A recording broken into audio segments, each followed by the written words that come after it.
Monsieur Falz, avec la barre là. Merci Madame la Présidente. Non, je voulais m'exprimer.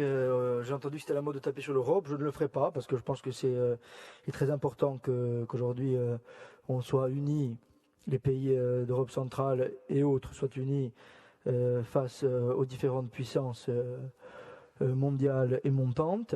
Non, en revanche, la question que je me pose, c'est cette question qui existe depuis la création de la communauté économique européenne, c'est est-ce qu'on parle de souveraineté nationale ou de souveraineté européenne? Ça c'est Laurent Morazzani qui l'a dit, et là on peut toucher un paradoxe avec justement la Corse dans l'Europe.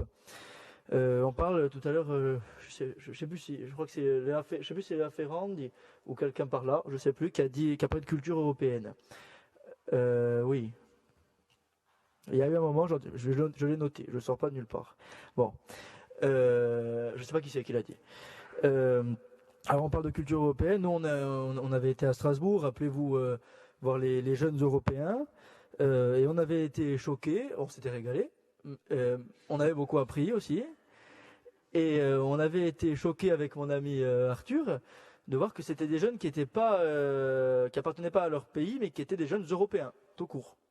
Alors, c'est la question qui se pose à l'époque, quand la CEE est créée, dans les débuts de ce qui sera l'UE, il y a 6 nations, et il y a un monsieur qui se pose cette question importante, c'est ce monsieur, c'est le général de Gaulle, qu'on aime bien quand même, enfin certains d'entre nous, et ce monsieur se demande si les pays qui composent l'Union européenne resteront une union internationale, c'est-à-dire une entente entre pays, ou une union supranationale. Est-ce qu'on est en train de créer un État au-dessus de l'État?